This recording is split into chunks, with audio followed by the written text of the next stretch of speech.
है 1960 की, जब उरी गेलर नामी एक नौजवान ने अमेरिकन और ब्रिटिश टीवी चैनल्स पर कुछ ऐसा करके दिखाया जो किसी भी तरह इंसानों के लिए करना नॉर्मल नहीं होता। ये शख्स दावा करता है कि उसका दिमाग इतना स्ट्रांग है कि वो उसकी ताकत के इस्तेमाल से कुछ भी कर सकता है। जी हाँ, कुछ भी का मतलब है कुछ भी। और फिर देखने वालों की आंखें तब खुली की खुली रह गईं जब उसने अपनी जहनी ताकत से लोहे को मोड़ कर दिखाया।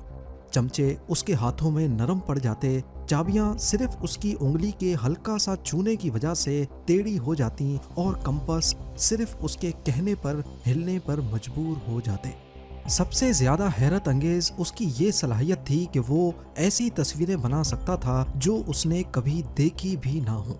एक वॉलंटियर उसके सामने बिना दिखाए एक तस्वीर बनाता और फिर गेलर अपनी खास ताकत का इस्तेमाल करके उस तस्वीर को दोबारा बनाने की कोशिश करता। चाहे उसकी तस्वीरें हमेशा बिल्कुल बराबर नहीं होती थीं, मगर इतनी मिलती जुलती होती कि देखने वाले हैरान रह जाते। पर यहाँ सवाल पैदा होता है कि एक इंसान आखिर ऐसा कर कैसे सकता है। ये तो गेलर की सिर्फ स्टेज परफॉर्मेंसेस थीं। आगे इसी वीडियो में इसके कारनामे जानने के बाद यकीनन आप भी हैरान रह जाएंगे। उरी गेलर कौन है और क्या वाकई में इसके पास सुपर ह्यूमंस वाली पावर्स हैं या फिर ये सिर्फ एक धोखा है। 1946 में पैलेस्टाइन के शहर तेल अवीव में पैदा हुआ, जो आज इजराइल का हिस्सा है। जब गेलर सिर्फ 6 साल का था तो एक दिन उसकी माँ ने उसे सूप का एक बाउल और साथ पीने के लिए एक चमचा दिया। ये एक रूटीन का दिन था, पर अब नहीं, क्योंकि जब गेलर ने सूप पीने के लिए चमचे को पकड़ा तो वो टूटकर बाउल में गिर गया। पहले तो उसकी माँ को लगा कि शायद चमचा पहले से कमजोर था, लेकिन कुछ दिनों के बाद दोबारा ऐसा ही हुआ। ये वो वक्त था जब 6 साल के उरी गेलर को लगा कि शायद चमचे का कसूर नहीं है, बल्कि वो ये दोबारा भी कर सकता है। एक इंटरव्यू में उरी गेलर ने बताया कि उसने ये ट्रिक स्कूल में अपने दोस्तों को भी करके दिखाई और सभी बच्चे काफी हैरान हुए।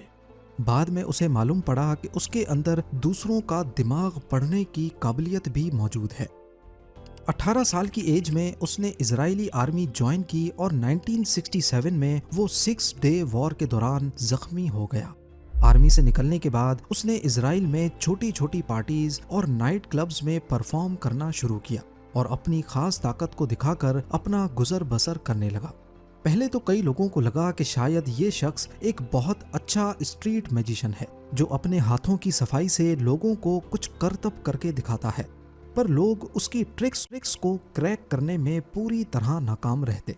गेलर का मानना था कि वो एक साइकिक है और अपनी दिमाग की ताकत से वो नामुमकिन को मुमकिन करके दिखा सकता है।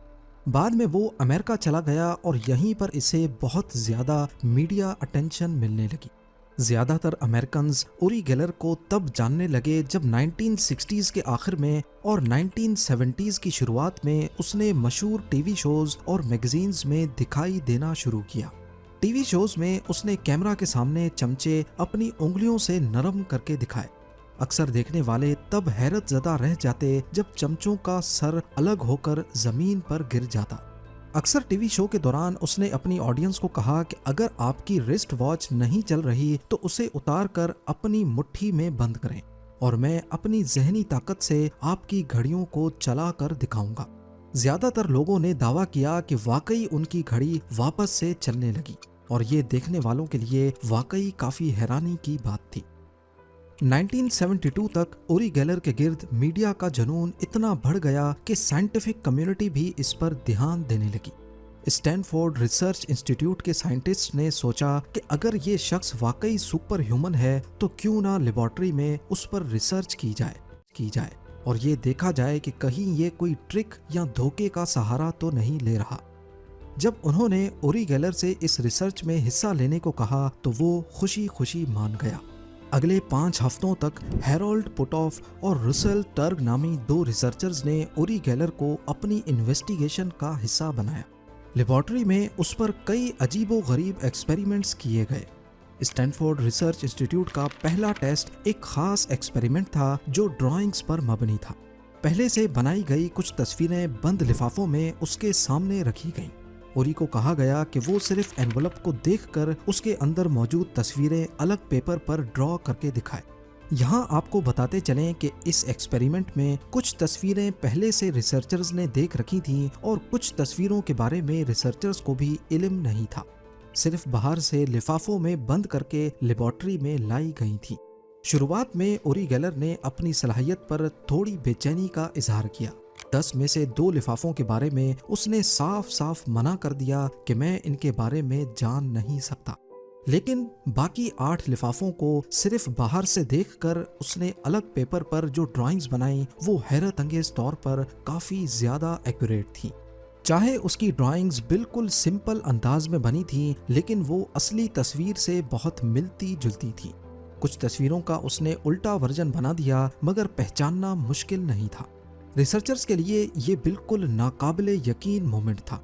स्टैनफोर्ड के रिसर्चर्स ने उरी गेलर की एक और सलाहियत को टेस्ट करने का फैसला किया, और ये टेस्ट था बिना देखे किसी भी चीज का एहसास करना, जिसे डाउजिंग भी कहा जाता है। इस एक्सपेरिमेंट के लिए उसके सामने 10 एल्युमिनियम के डब्बे रखे गए और उसे कहा गया कि वो ये बताए कि कौन से डब्बे में कोई चीज मौजूद है। ये टेस्ट कुछ इस तरह डिजाइन था कि रिसर्चर्स को भी मालूम नहीं था कि कौन से डब्बे में कोई चीज पड़ी है। एक थर्ड पार्टी ने किसी एक रैंडम डब्बे के अंदर कोई चीज डाली और फिर डब्बे मिक्स कर दिए गए। 10 डब्बों में से एक में बॉल बेरिंग्स थीं, दूसरे में मैग्नेट्स, तीसरे में रूम टेम्परेचर का पानी और चौथे डब्बे में चीनी रखी गई। इन डब्बों पर नंबरिंग की गई और उरी को बगैर छुए बताना था कि कौन से डब्बे में कोई चीज मौजूद है। शुरू में उरी गेलर काफी वक्त डब्बों के ऊपर अपने हाथ घुमाने में लगाता, फिर एक एक करके उन्हें एलिमिनेट करता। लेकिन जैसे जैसे एक्सपेरिमेंट्स आगे बढ़ते गए उसका कॉन्फिडेंस भी बढ़ता गया। आखिर में तो हालत ये हो गई कि जैसे ही वो रूम में दाखिल होता, बिना किसी देर के सही डब्बे का नंबर बता देता था। यहाँ पर भी हैरत अंगेज तौर पे उरी गेलर ने बिल्कुल सही डब्बों की निशानदेही की, जिनमें वाकई कोई चीज पड़ी थी। ऐसा ही एक एक्सपेरिमेंट उसने कार्सन टुनाइट नामी फेमस टीवी शो पर भी करके दिखाया। जब उसे थोड़ी सी भी कंफ्यूजन होती तो वो जवाब देने से मना कर देता था। टीवी शो पर भी वो बिल्कुल सही जवाबात देने में कामयाब रहा, जो ऑडियंस के लिए यकीन करना काफी मुश्किल था। रिसर्चर्स पुटऑफ और टर्ग इस परफॉर्मेंस से बेहद मुतासिर हुए। उनका कहना था कि अगर कोई तुक्के से भी सही जवाब देने की कोशिश करे तो उसके सही जवाब देने की प्रोबेबिलिटी ट्रिलियंस में सिर्फ 1 होगी। एक और एक्सपेरिमेंट जिसमें उरी गेलर की हैरत अंगेज एक्यूरेसी सामने आई, वो एक आम 6 साइड्स वाला डाइस का टेस्ट था। डाइस को एक मेटल बॉक्स में डाला गया, फिर उस बॉक्स को जोर से हिलाया गया और उरी से पूछा गया कि जब ढक्कन खुलेगा तो कौन सा नंबर ऊपर होगा। ये टेस्ट टोटल 10 बार दोहराया गया। 2 बार उसने जवाब देने से इनकार कर दिया, लेकिन बाकी 8 मर्तबा उसने बिल्कुल सही 100% एक्यूरेसी के साथ प्रेडिक्शन की। स्टैनफोर्ड की लेबोरेटरी में उरी गेलर के मेटल बेंडिंग वाले डिमॉन्स्ट्रेशंस उतने शानदार साबित नहीं हुए जितने दूसरे एक्सपेरिमेंट्स। पहले उसने दावा किया था कि वो बिना छुए ही मेटल को मोड़ सकता है, लेकिन जब लेबोरेटरी में उसे ये दिखाने को कहा गया तो वो इसमें नाकाम रहा। जब उसे हल्की छूने की इजाजत मिली तो उसने चमचे, कांटे और रॉड्स को हाथ से छू कर मोड़ दिया, लेकिन ये साइंटिफिक एविडेंस के तौर पर बेकार था, क्योंकि ये नहीं समझा जा सकता था कि उसने कितनी फोर्स लगाई थी। एक और टेस्ट जो थोड़ा कामयाब रहा, उसमें 1 ग्राम का स्टील वेट इलेक्ट्रिक स्केल पर रखा गया। स्केल और वेट को एक शीशे से ढक दिया गया ताकि वो छू ना सके, मगर बिना हाथ लगाए भी गेलर स्केल की रीडिंग को चेंज करने में कामयाब रहा, जो वाकई एक अजीबो गरीब चीज थी। इन टेस्ट के बाद रिसर्चर्स ने अपनी रिपोर्ट में लिखा कि उरी गेलर ने इतनी कामयाबी से परफॉर्म किया कि इस फिनोमेना को मजीद साइंटिफिक स्टडी की जरूरत है। दोनों रिसर्चर्स ने उरी गेलर की इस एबनॉर्मल ताकत को गेलर इफेक्ट का नाम भी दिया। उरी गेलर की शख्सियत और करिश्मों ने उसे अगले कुछ सालों तक टीवी शोज और मैगजीन्स में रेगुलर जगह दिलवा दी। देखते ही देखते वो सुपर नेचुरल सुपर स्टार बन गया। स्टैनफोर्ड की रिसर्च ने जैसे तैसे उसके दावों को सपोर्ट किया, जिसकी वजह से जो लोग उस पर शक करते थे वो भी अब इन ताकतों पर यकीन करने लगे। इसके बाद एंट्री होती है एक ऐसे शख्स की जो उरी गेलर की मशहूरी को खासा नुकसान पहुंचाने वाला था। जेम्स रैंडी नामी इस शख्स का दावा था कि वो भी चमचों को छूकर नरम करने की सलाहियत रखता है।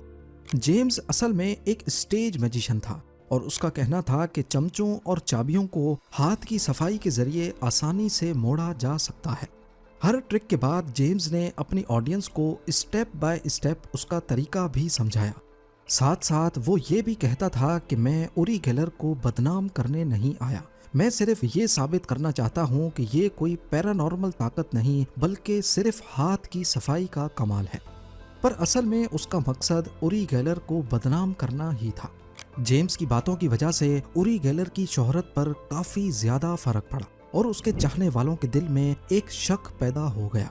अगले कई सालों तक गेलर ने टीवी शोज पे आना कम कर दिया, लेकिन उसकी कमाई फिर भी बढ़ती गई क्योंकि इस दौरान उसने ऑयल कंपनीज को अपनी डाउजिंग सर्विसेज बेचना शुरू कर दी।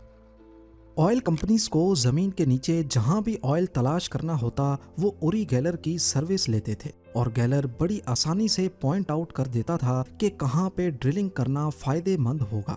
इसके बदले वो ऑयल कंपनी से भारी रकम भी वसूल करता रहा। गेलर को अच्छी तरह मालूम पड़ चुका था कि स्टेज पर शो दिखाने से वो सिर्फ कंट्रोवर्सीज के निशाने पर रहेगा, लिहाजा उसने अपनी सर्विसेज को सही जगह बेचने का फैसला किया। यहाँ तक कि गेलर ने अपने एक इंटरव्यू में बताया कि वो काफ़ी अरसे तक इजराइल की इंटेलिजेंस एजेंसी मुसाद के लिए भी काम करता रहा है और वो इसकी ताकत का इस्तेमाल करके मुख्तलिफ उलझे हुए केसेस को सुलझाने की कोशिश करते थे। 1973 में गेलर की सलाहियतों को सेंट्रल इन्वेस्टिगेशन एजेंसी CIA ने भी टेस्ट किया और टेस्ट के बाद CIA के एजेंट्स का कहना था कि उन्हें गेलर की सलाहियतों में कोई हेर फेर या धोखाजनी नजर नहीं आई। बाद में गेलर को CIA ने भी अपने कुछ मिशंस के लिए इस्तेमाल किया। 2013 में BBC ने एक डॉक्यूमेंट्री बनाई जिसका नाम था the secret life of Uri Geller the psychic spy. Documentary में ये दावा किया गया कि गेलर CIA का एक साइकिक स्पाई बना जिसे असल में मुसाद ने रिक्रूट किया था और उसे एक खास मिशन के लिए मेक्सिको भी भेजा गया। ये कोल्ड वॉर का दौर था जब सोवियत यूनियन और अमेरिका एक दूसरे के खिलाफ चालें चलते थे। उस वक्त KGB जो सोवियत यूनियन की इंटेलिजेंस एजेंसी थी, उसके कुछ एजेंट्स अमेरिका के पड़ोसी मुल्क मेक्सिको में रहते थे ताकि CIA की एक्टिविटीज पर नजर रख सकें। वो ये सारा डाटा फ्लॉपी डिस्क में सेव करते थे। CIA ने गेलर को एक सीक्रेट स्पाई के तौर पे KGB एजेंट्स के बीच भेजा और BBC की डॉक्यूमेंट्री में दावा किया गया है कि गेलर ने KGB एजेंट्स की फ्लॉपी डिस्क को बिना छुए उसमें से सारा डाटा करप्ट कर दिया। पर कई लोगों का मानना है कि ये डॉक्यूमेंट्री में काफी बढ़ा चढ़ा कर बताया गया है। हालांकि ऐसा नहीं है कि हर बार ही उरी गेलर के प्रिडिक्शंस बिल्कुल सही साबित हों। उसका एक स्टाइल था कि जब उसे किसी चीज पर 100% यकीन नहीं होता था तो वो उसका जवाब देने से मना कर देता था और कई बार ऐसा करने से उसकी पॉपुलैरिटी को काफी नुकसान भी हुआ।